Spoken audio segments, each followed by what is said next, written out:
अन्नानै जायखिजाया मानोबा बे न'खरसिम फैफिनदों गोदाव सोराव जानानै मिडियानि गेजेरजों आङो दिनै फोरमायनो गोनां जाबाय।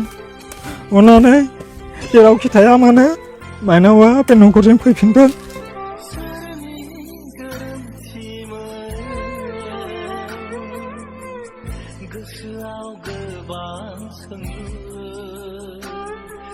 जों बे फैफिनोबा जों माबा मोनसे जागोन माने आं फैफिनजानो लुबैदों बे बिहामजोखौ फैथोंसै अन्नानै माइनावा जेरावखि थाया मानो रायजोनि आइ आफा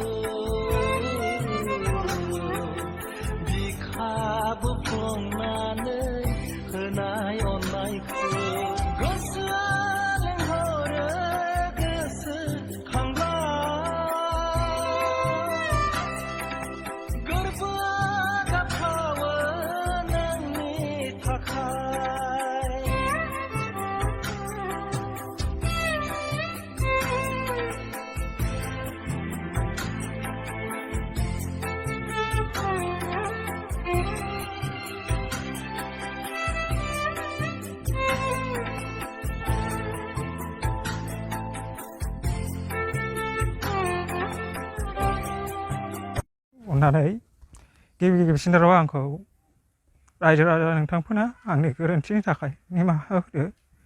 दा आंनि हिन्जावा खारनानै दङ। दा अबाव दं बेखौ जेबो मिथिनो मोनाखै दिनैसिमाव। थांनाय 21 थारिखनिफ्रायनो खारनानै दङ।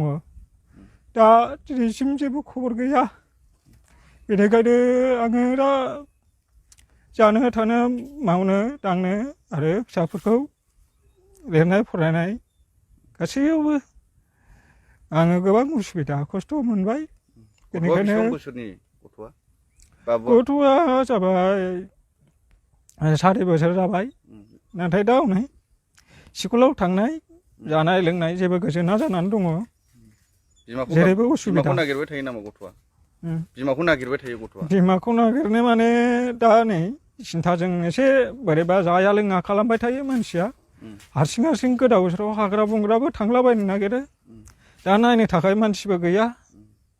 दा न'खराव आंहाबो रावबो मावनो गैया। आं हारसिं थानांबाय थायो। मा नाम नोंना बुरैनि नामा मा नाम? आंनि हिन्जावनि नामा जाबाय माइनाव बसुमतारी। आंनि नामाव जेनेबा बसुमतारी जायो। गावसिनि टाइटेलावबा बरगयारी। ओमफ्राय जायखिजाया आङो दा सान्दों रायजो राजाफोरनि अननाय मोनगोन साननानै आङो दा दिनै मिडियानि गेजेरजों खावलायनो सानबाय। आं मिडियानि गेजेरजों आङो बेबादिनो होनोबो सानाखैमोन।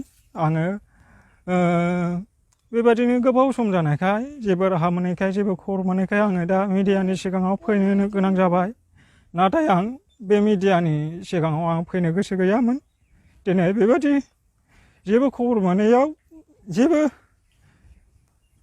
बेबादिनो आं जेबो मिथिनो मोनैयावहाय बेबा बबाव दं बेबा बबाव थांदों बेखौ आं जेबो मिथिनो मोनाखै।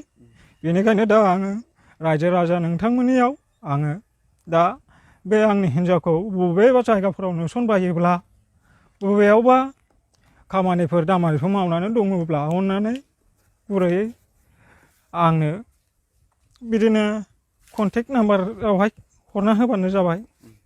फनफोर रायलायोमोन नामा सिगां सोरबा हौवाफोर? आं बे फनफोर रायलायनायफोरखौ सिगांथारावहाय मोनोमोन। नाथाय दा आं बेखौ आंथ' न'आवबो थानाय जाया। आं बेखौ जेबो मिथिया। दा बियो सोरजोंबा दं ना गावनि जाथि खुरमानाव दं ना बबेबा थाखोमानानै दं आं बेखौ जेबो मिथिया। नाथाय गाव बुंनाय बादिब्ला आं रावजोंबो फैयाखै। आंखौ हौवाफोरजों फैदों साननो नाङा होननानै बुंहरदों। नाथाय आंबो बेखौहाय दे गनायनानै लादोंमोन। नाथाय बियो आंनो दिनैसिमाव खेबसेबो फनबो रायलायाखै आरो SMS बो हराखै। बेनि थाखाय आं दा गोदाव सोराव जानानै दं। थांनायनि सिगां माबा मोनसे बुंलांदों नामा नोंखौ? बियो जेबो नङा। जायखिजाया गावसो मा साननानै थांदों आं बेखौ जेबो मिथिया। खारखोमालांदों? जायखिजाया बियो गाव हारसिङै खारखोमानानैसो थांदों। दा मा खावलायगोन नोंनि बुरैखौ न'सिम फैफिनजानो? आङो जिखि जाया आङो फैजानायखौ लुबैयो, नाथाय आङो बिदि गारनायखौ लुबैयाखै, गारलायनायखौ आं सानाखै, आं माब्लाबा बेफोरबादिखौ साना। आङो दा आं फैजानो लुबैयो, आं मालाबाबो गारनायखौ सानाखै। बे उन्दै गथ'खौ लानानै आं मा खालामनो? न'खराव आंहा रावबो गैया, आं दिनै गोदाव सोराव जानांबाय, नाथाय आं बेबादि जागोन होननानैबो सानाखैमोन। अननानै जायखिजाया मानोबा बे न'खरसिम फैफिनथों, मानोना आं बेबादि फिसा फिसा गोरोन्थिनि थाखाय आङो नासयजादोंब्लाबो आं जेबो सानाखैमोन। नाथाय बे माइनावासो आंखौ मा सानदों, नाथाय बिनि गासिबो साननाय हनायफोरखौ आं मिथिनो लुबैदोंमोन, नाथाय बे आंजों खनसेबो रायज्लायहरा। नाथाय बेनि थाखायनो आं दिनै गोदाव सोराव जानानै मिडियानि गेजेरजों आङो दिनै फोरमायनो गोनां जाबाय। अननानै जेरावखि थाया मानो माइनावा बे न'खरजों फैफिनथों, आरो रायजो राजा नोंथांमोनाबो जेरावखि थाया मानो, जेरावखि लोगो मोना मानो अननानै हेफाजाब खालामदो। जायखिजाया जेरावखि लोगो मोनो, जेरावखि नुवा जाया बे माइनावखौ हमनानै हरनो हायो एबा खोन्थाहरनो हायो। जायखिजाया आङो 20,000 बान्था होनाय जागोन। गोजोन्थों। फिसालानो बुंनांगौ बुंखाबाय। दा जों संसार जानायाथ' गावसोर सानैजोंसो जादोंमोन। दा जोंथ' बिहामजोखौ जों अननांगौखौ अनोमोन, जों जेबो प्रब्लेम मोनामोन। आरो बेवाइ दं, बिबोनां दं, बिसोरबो बिराद अनोमोन। जों रुजु रुमै जादोंमोन। गावसोर संसार जानायावसो मा साननानै मारै जालायनानै बेबायदि मा साननानै खारखो। जों अननानै जों होआखैमोन मिडियायावहाय फैफिनथों होननानै। आरो आंबो अननानै माइनावखौ सानसे खनसे रायज्लायनो मोननायाव आङो रिकुवेस्ट खालामदोंमोन, फैफिनदो बिहामजो, नोंनि फिसायासो देरसिन, फिसाया देरसिन नङा होननानै, खेबसेखौ नों फैफिन होननानै। आरो गोबां मानसियाबो रायजो राजाबो रिकुवेस्ट खालामदों, फैफिन, जोंहा बाव रायजो राजा दं, मण्डलि दं, समाज दं, थाना दं, बेयाव होनांगौमोन होननानै जों गोबां बेखौ बुजायहरदों, रायलायदों। नाथाय होमब्लाबो बियो गनायाखै। मा साननानै थांखो आं बेखौबा बुंनो हाला। बबाव थांदों होननानै सन्देह खालामदों नोंसोर? आं दा थांनायखौथ' सन्देहखौनो आं बुंनोनो हाया, बबाव थाहैदों दा बेखौहाय। ओरैनो सिगां बबावबाफोर थांनो गोसोखांबाय थायोमोन नामा? थांनो गोसोखांनाया माने लोगोफोरनि सिगाङाव होनोमोननो, खामानि मावनो थांलाबायनोसै आं, थाला माला बायदिसिना होनोमोननो। आं दा बेखौहायबो बुंनो रोङा। दासो लोगोफ्रा एसे साफा सानै खोन्थादों। ओमफ्राय जोंथ' रायलाया फिक्स खोथाखौ। दा गाव मा सानो। आंबो रिकुवेस्ट खालामदों, फैफिनथों बे बिहामजोआ, बेसेबांखि थाया मानो आंनो नांगौ बे बिहामजोखौ। आरो गावनिनो न'खरखा हाजारब्लाबो फार्स्टनि हाबा जानाय बायदि जाखाया। गाव मा सानो उनावहाय जों गाव लाबाबो लायाबाबो जों बेखौ फैफिनजानो लुबैदों, मोनसे रायलायनो लुबैदों, बेखौ मोनसे रिकुवेस्ट खालामनाय थादों।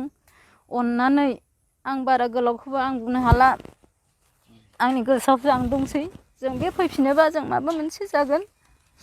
माने आं फैफिनजानो लुबैदों बे बिहामजोखौ। फैथोंसै अननानै, माइनावा जेरावखि थाया मानो, रायजोनि आइ आफा अननानै बेखौ नुयोब्ला एसे जि नाम्बार होदों बेयावबो अननानै कन्टेक्ट खालामनानै हरो, लाबोफिनो। आं रायजो राजा आइ आफा बिब' बिनानावनि सिगाङाव आं रिकुवेस्ट बेखौ अननाय लुबैदों।